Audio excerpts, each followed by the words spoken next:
Are underway in Bangladesh between protest leaders and the military, which has taken charge after Sheikh Hasina's dramatic resignation as Prime Minister. She was ousted following violent unrest over a period of several weeks that left hundreds dead. Monday's events began in Dhaka when the long-reigning Prime Minister resigned and fled the country to India. These pictures here show Sheikh Hasina's helicopter leaving. At least 109 people were killed in unrest on Monday alone.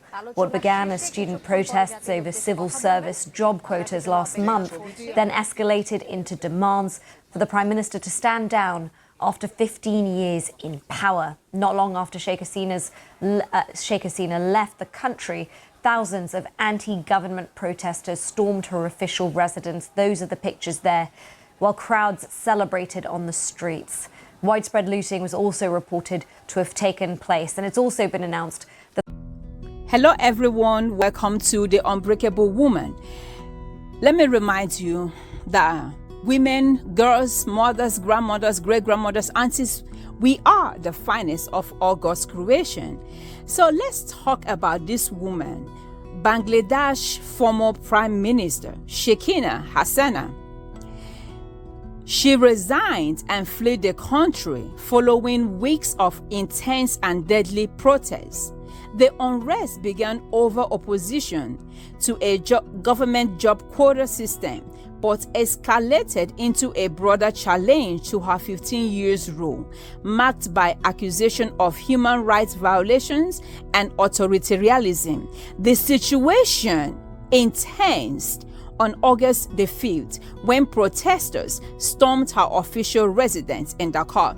You see, this is why I always say that power corrupts, absolute power corrupts absolutely. This woman came into power in 2009. You see, some people feel like they are untouchable. Some people feel like when God has put them in a place of power and authority, they tend to abuse the power that God has given to them. How do you know a good leader?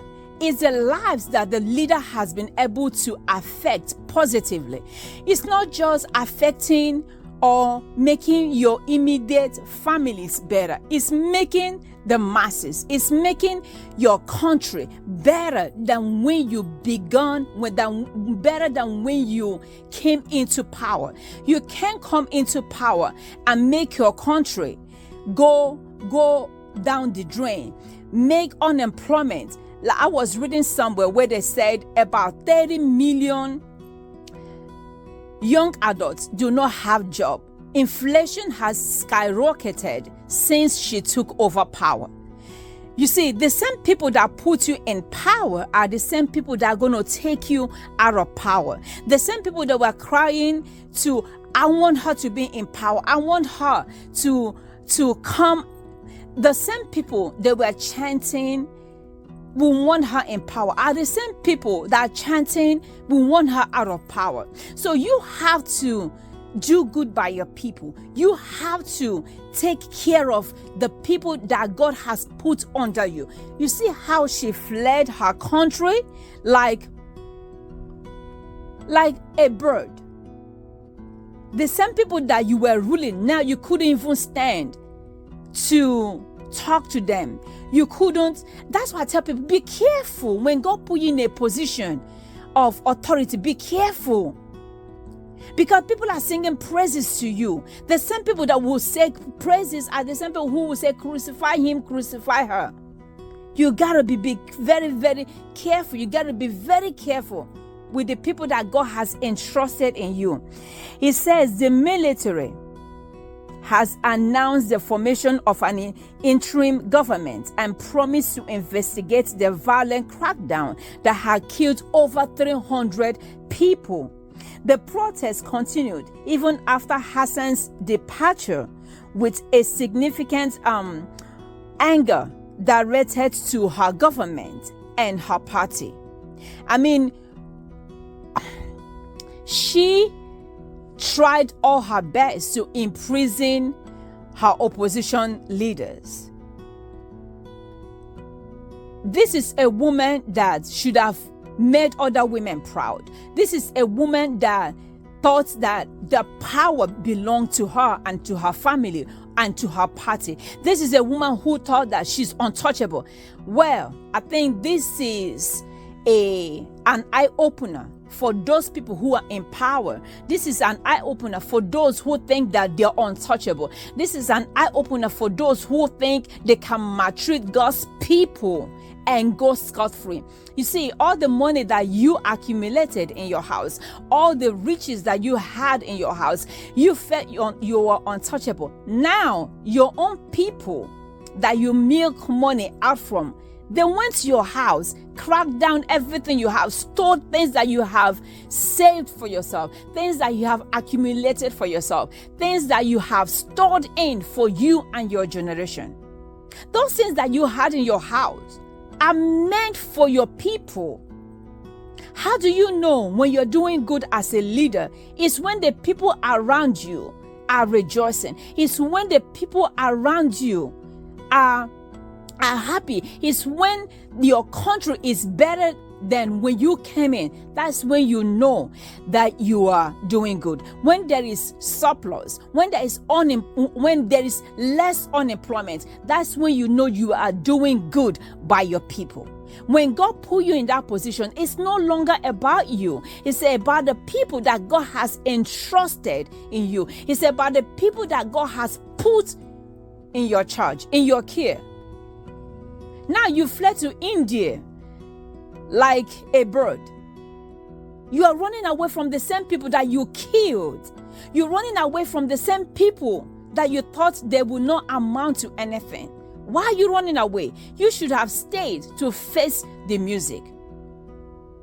People don't have to die in order for you to show that you are a leader. Listen to your own people. See what you can do to make their lives better. It shouldn't be just a certain people that are getting rich or richer. The wealth of the country should go down. The wealth of the country should be evenly distributed. The rich should get rich. The poor should get rich. Everybody in the country should partake of the national cake.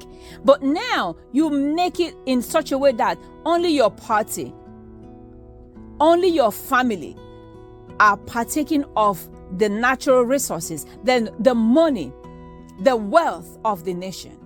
This should be an eye-opener to anybody who is trying to go into power. Usually I don't talk about politics because my channel or our channel only talk about the unbreakable woman. But this woman, I have to talk about her because I have faith in women who are getting into power or women who are in power. So when I see a woman who is mean, evil, wicked to her people, then it gets on my nerves. That's why I didn't want to make this video, but I have that burden in my heart to do this video. Please, women, whatever position that God has placed you, use that position to make people's life better. Even if you are in a government office, or you are in a place of authority, or you are in a place of authority, use your place of authority, use your position to make the lives of those people under you, make them better, make the company better, make the country better, make the citizens better. I rest my case. I will talk to you next time. Bye. Please do not forget to like and subscribe and give my video a thumbs up.